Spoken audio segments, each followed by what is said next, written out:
Hello and welcome back to Mini Lotr. This is Zami. Today I will finally paint another dwarf. It has been way too long. My channel also says that I like to paint dwarves. Dwarves are my most favorite race in whole Middle Earth. Yet it has been a long time. Finally I will paint some dwarves. So today I'm gonna paint a ranger from the dwarves. I bought it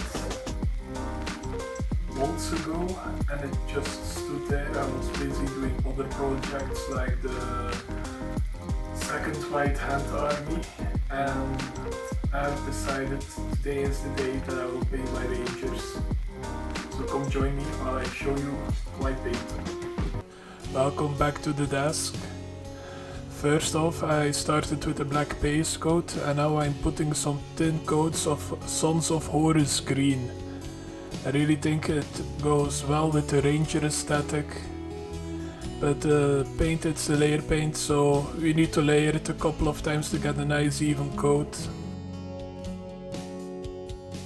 I like to start with this because I really like having the biggest part of the miniature done already. Next up, some easy desert for the boots. Give it that nice yellowish Wellington boots vibe. And it ties in nicely with others of my old school Erebor force. And if you're wondering how I got inspired to make an old school Erebor force, you can check my Instagram. I posted the inspiration there.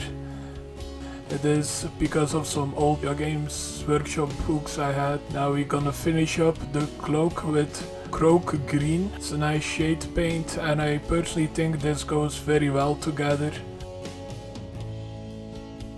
Now we're gonna give him some pants with some rinox hide, once again to make sure he fits in with the rest of the force I'm painting.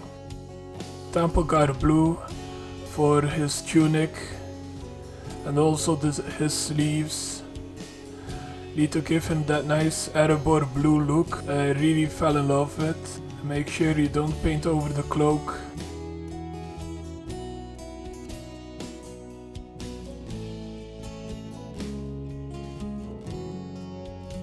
Now for his leather tunic, his leather armor, I use mournfang brown and I also use it for his beard as well, and we're gonna differentiate in a second, and also his belt and the pouch this model is wearing. I really like to do this to speed things up a little. In the end we're just gonna use some contrast paints, so the mournfang brown will be an extreme highlight. It's way easier to paint it this way. Doombull brown I use for the quiver, just to make sure it stands out a little bit next to the bag he already has on his back. Now we can carefully start painting his face and hands, making sure we don't touch the cloak. If we do, we can redo the steps of painting the cloak. It's not the end of the world, but it will make it a little bit easier if we don't fuck it up. And once again, multiple thin coats. I don't actually thin down my paint. I think it's already pretty, thin, for the lack of any better words, straight out of the shop. But sometimes if I use a paint for a long time and the pot stays open, it will dry out a little bit, so I add some droplets of water to the pot itself until it's back to its normal kind of liquidy form.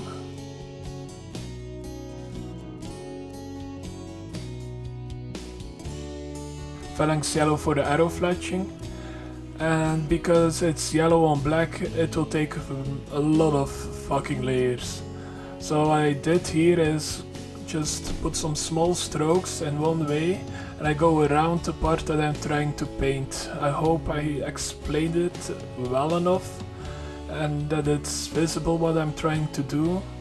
Just trying to create lots and lots of thin coats, because once you're back to where you started, if your coats are thin enough it will already be dry and you can just keep on painting like this for the next 5 minutes until you have a nice and even result. I could also use the technique JMac used in one of his videos, but that would mean not having a black undercoat, and I just love my black undercoats.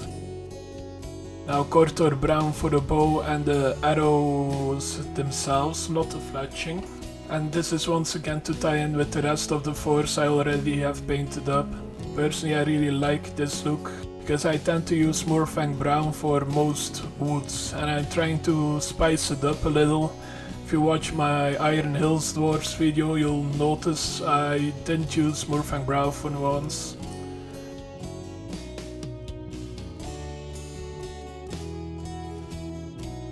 If there is any metal on your model, like the axe or the tips of the bow, I just use iron breaker. Nice and easy.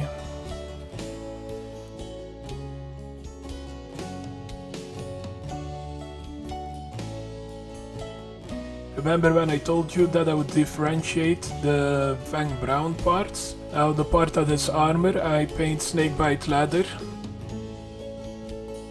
And I tend to avoid the belt and his pouch, so that's a different shade of brown as well. And I use wyldwood for his beard. I should in the end probably have replaced the parts I painted wyldwood and snakebite leather with each other, because I think his beard came out a little too dark. He stands out a little bit, it's still fine. I really like how he ended up looking. Next up is seraphim sepia, and I use it for the boots and his arrow fletching. I don't know why I used it for his arrow fletching. I think it looks okay, but I didn't have anything else as a shade paint for the arrow fletching. I didn't want to use reikland fleshshade, what I'm using right now, for his face and hands, because I've tried it before and I didn't like the results. And while the hands and face are drying, I use tyran blue, same as my other Erebor dwarves.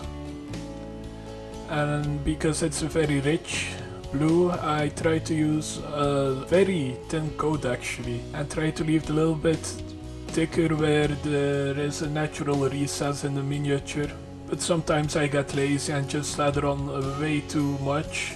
Let's face it, if you're painting 24 in a row of these, you'll get lazy at some points, which is okay. Just if you take a picture, put them in the back. Now once again I use iron breaker because he has little rivets on his armor, and I carefully gave them each a singular dot of paint so it shows that it's riveted. I think that's the right word, it has metal parts in it.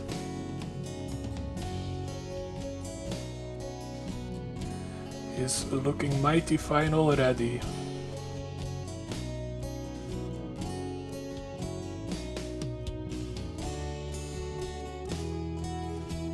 Now time for some highlights, don't you think? I used cadian fleshtone to highlight the fleshy areas again, and I really like doing this.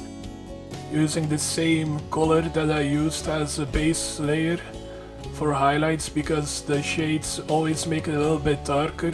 That's a nice natural highlight to use the same color once again as the highlight. But the blue gets a little bit more of a special treatment with lothern blue. It will stand out a little bit more. It's, in my eyes, it's pretty much the same color, but I know there is a difference. And this will make sure it stands out a little bit more. And I also used agrax earthshade on the quiver and the parts that I didn't touch with the contrast paints. But apparently I'm a fuck up and I didn't record this, so yeah, I'm sorry for that. I also did this around the same time. Now it is time to base our valiant ranger. And if you have watched my basing tutorial for Middle-earth strategy battle game, this will look a little familiar, but I coated the base that I had already painted in some Mod Podge. You can use varnish as well, it's pretty much the same thing. And I used the leaves that I bought on Amazon, and I will carefully place some leaves on the base. I noticed if I dunk it, it will look too messy. I want it to be messy but not too busy. Once he is based, you let it dry for a couple of hours. And like magic, your base will start looking fucking amazing. Look at that mod podge dry. If you want, you can put another layer over it, but in the end I didn't care enough. And now you can see the results. Some of the rangers I have painted, I really think they came out looking fucking amazing. And I'm really proud of how they ended up, and they're a lot of fun to paint as well. And now they can be placed with the rest of my dwarves, because I'm slowly but very surely building up a rather large dwarf army.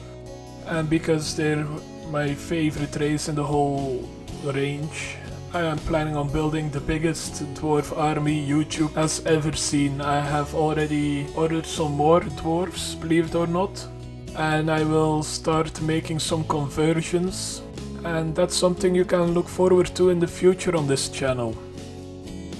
So yeah, if you guys enjoyed, leave a like, leave a comment, share with your grandmother, and I hope to see you in the next one. Bye! I think that will be okay. Can't stop recording. Peace.